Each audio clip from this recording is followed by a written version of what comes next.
Okay, so just wanted to show you another graph.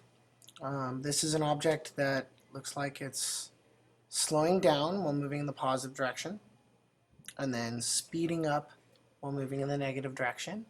I know this because the slope of my position time graph, the slope steepness gets less steep until the object stops about here, and then the slope steepness gets greater, gets steeper as the object speeds up. Um, this corresponds to our velocity graph because these velocities here are all positive numbers, and the numbers gradually get smaller as the object slows down. And then at that moment, it looks like the velocity is 0, meaning the object has stopped because the slope of our position time graph is 0. Then the object changes direction, moves in the negative direction because these velocities now are negative, and the numbers themselves get bigger since the object is speeding up in the negative direction. Cool. Well, this one thing about these graphs, we should always double click on the graph, uncheck all these defaults. So the only thing checked is point symbols, and the same thing on the top graph. Your graphs will look a lot nicer then. And this bottom graph, this section definitely looks linear. So I'll put a best fit line on that. I can move these brackets around if I like to change how well my line fits most of the data. That actually looks pretty good. I'm going to stick with that. And then on the top graph, it just so happens that, let's see, I'll highlight it. I'll go Analyze Model, and we'll try to fit a curve to this graph. Now I'm going to use my initial velocity of 0.589 meters per second, and I'm going to make it a quadratic. So my initial velocity should be my b term. So 0.5892, 0.5892, and then for my initial position, I'm going to put 0.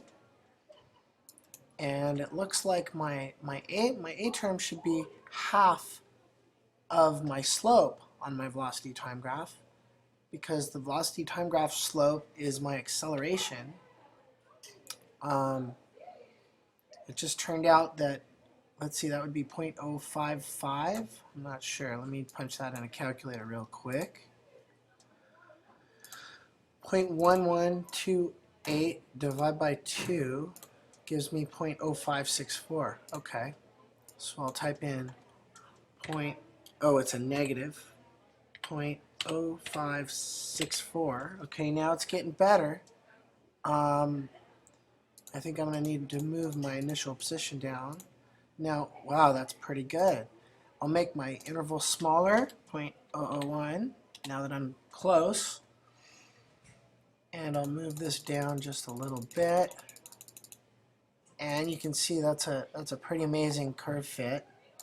I'll just hit OK. So put this here. And now I can write equations. Equation for this line and an equation for this curve. Okay, I'll go do that right now. Okay, so our equation is going to be position x. So position equals negative 0.05. Okay, that's my a term right there, times t squared. That's what that part means. X, of course, is t in this case. And let's see, plus maybe 0.6 is reasonable, times t. And this number here, this last term, looks like a negative 0.7. Now, position has to be measured in meters. So that means this term here has to be in meters. So the only possible units that will fit in 0.05 are meters per second squared. And that's because that 0.05 is actually half of my acceleration. And this term here has to be measured in meters per second for the seconds to cancel with the t when you plug in seconds. And finally, the 0.7 has to be measured in meters. So you can see my middle term is related to my initial velocity. My c term, my last term, is related to my initial position, and the units actually match. So the general equation then is going to be position, and this is for any object now that's accelerating, that has an acceleration, that's a better way of saying it, is going to be 1/2 a times t squared, since this is half my acceleration, plus initial velocity times time, since this is my initial velocity. Again, these are vectors, meaning there's direction, there's information about direction as well as information about magnitude. And then my last term is my initial position at 0 seconds. So this is a very useful general equation for the position of any object with a constant acceleration.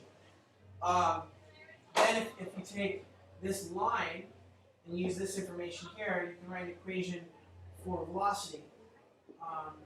This is the instantaneous velocity of the object. So velocity at a moment in time, and time of course is t, is equal to negative 0.11, and the units are meters per second times t, plus 0.6 meters per second. And it's the same exact initial velocity here as there is here. So that term is our initial velocity, plus this term means that every second our fan car slowed down by about 0.1 meter per second. So actually our fan car slowed down in the first half by about 0.1 meters per second every second.